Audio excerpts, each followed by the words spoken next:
Shalom, selamat sore, dan salam sejahtera bagi kita semua. Sekarang saya akan membawakan khotbah yang diambil dari Markus 16 ayat 15. Saya bacakan untuk kita semua. Lalu ia berkata kepada mereka, "Pergilah ke seluruh dunia, beritakanlah Injil ke segala makhluk."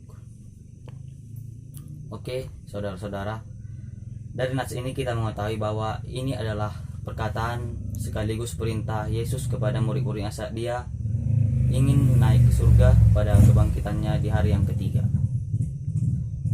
Dari nats ini kita disuruh agar kita memberitakan Injil kepada seluruh makhluk di seluruh dunia. Penerapan nats ini dapat kita lakukan di kehidupan kita sehari-hari.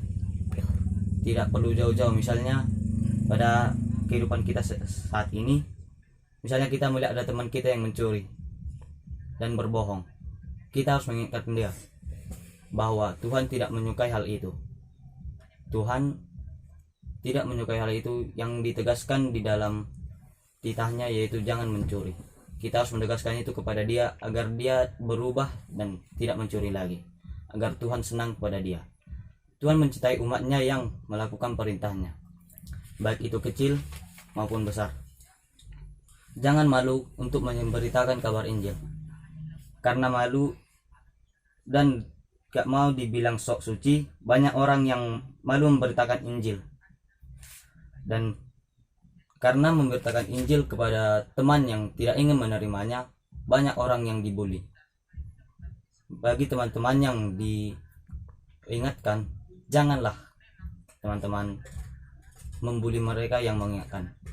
Karena kenapa mereka mengingatkan teman-teman? Karena mereka masih peduli kepada kalian.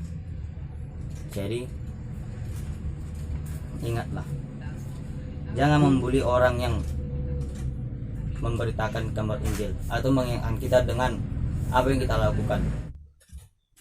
Jika ada yang mengingatkan kita tentang apa yang kita berbuat, misalnya kita mencuri, dan dia mengatakan bahwa mencuri adalah hal yang tidak disukai Tuhan, mencuri adalah dosa yang dikatakan dalam titah Tuhan, bahwa Tuhan tidak menyenangkan orang yang mencuri.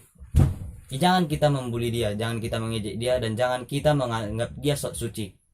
Karena dari tegurannya itu kita merasa bahwa kita masih diperdulikan, tidak dibuang. Misalnya kalau kita mencuri dan dibiarkan saja seperti itu, artinya kita sudah tidak diperdulikan lagi. Jadi kalau ada orang yang mengingatkan kita, jangan kita ejek dan jangan kita bully. Kita terimalah dengan lapang hati, karena itu adalah, anggaplah itu sebagai Injil dalam hidup kita yang diberitakan oleh teman kita tersebut. Jadi kita harus menghargai setiap teguran dari teman. Dari nats ini saya menyimpulkan, kita harus memberitakan kabar baik dimanapun kepada siapapun, baik pun itu kecil maupun besar, tapi itu sudah sangat berharga di mata Tuhan. Jadi beritakanlah Injil agar kita disenangi oleh Tuhan, karena Tuhan sangat mencintai umatnya yang memberitakan Injil kepada teman-temannya. Karena dari situlah kita dapat menerima kabar baik. Dan janganlah malu memberitakan Injil kepada teman-teman kita yang melakukan kesalahan. Sekian renungan yang dapat saya sampaikan, kiranya dapat bermanfaat. Tuhan memberkati kita. Amin.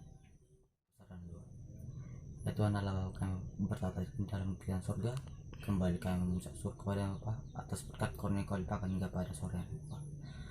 Ya Bapa, terima kasih atas sapaan firman-Mu ya Bapa yang indah. Ya Bapa, berkatilah kami agar kami tidak hanya menjadi pendengar saja Bapa, tetapi juga pelaku dalam firman-Mu Bapa. Seperti tadi firman-Mu mengajarkan pemberitaan Injil Bapa. Janganlah kami hanya menjadi pendengar Injil ya Bapa. Buatlah kami menjadi pemberita akan Injil-Mu yang indah itu Bapak. Terima kasih Bapak.